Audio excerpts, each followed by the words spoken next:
What are the Akashic Records? Really? So, let's talk about the Akashic Records. Because chances are you've heard the term before. Maybe in a book, maybe online, maybe whispered in spiritual circles. And part of you is curious. And part of you is like, okay, but what is this really? That's exactly where I want to start. I'm not here to convince you of anything. I want to invite you into curiosity. Because when people talk about the Akashic Records, they often explain them in really big, abstract ways.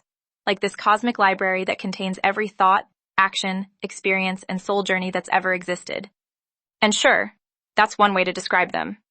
But that description alone can feel a little out there. Especially if you're someone who's grounded, practical, or allergic to spiritual fluff. Why people are skeptical, and why that makes sense. Let's be honest. Skepticism around the Akashic Records makes total sense. If someone told you there was a mystical record of everything that's ever happened, floating somewhere beyond time and space, your first thought might be, is this a fantasy novel? Or are we serious right now? Some people hear about the records and immediately file them under New Age nonsense. Others worry they're about giving power away, like someone else knows your soul better than you do. And some people feel uncomfortable because, what if they're real? What if something does see us that clearly? Fear of the unknown is a powerful thing. Here's a softer way to understand them. Here's the thing.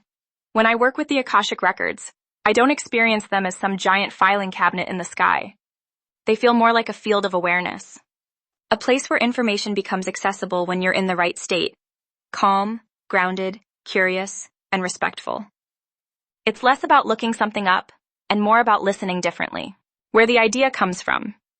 The word Akashic comes from the Sanskrit word Akasha, which roughly means ether, space, or sky.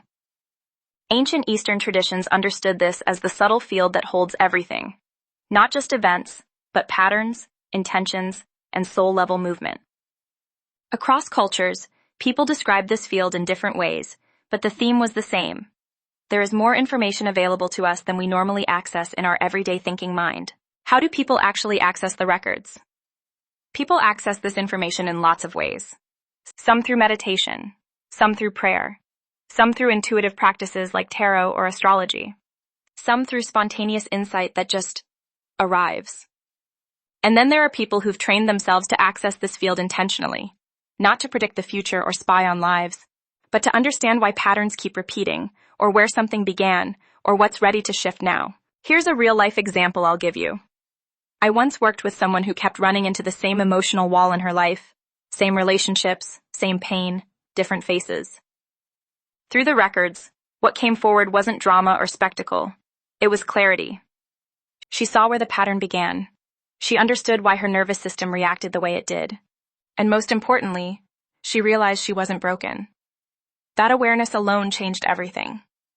Healing doesn't always come from digging harder. Sometimes it comes from finally seeing clearly. What are the Akashic Records actually good for? This is the part I want to be really clear about. The Akashic Records are not about being special, escaping real life, living in the past, or outsourcing your power, reading others without their permission. They're about self-understanding. They help people see why certain patterns exist, where they learn survival strategies, what no longer needs to be carried forward, how to move forward and let go the baggage. When used ethically and groundedly, they support growth, not dependency. Here's my closing invitation, not pressure. So, are the Akashic Records real? That depends on how you define real. But I can tell you this.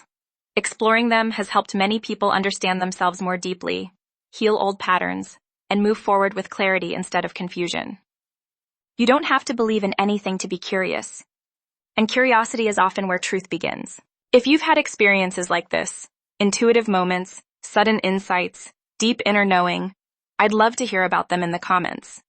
And if you're curious to explore this kind of inner listening more, you might enjoy my other videos on meditation and grounded spiritual practice. Thanks for being here. Take what resonates and leave the rest.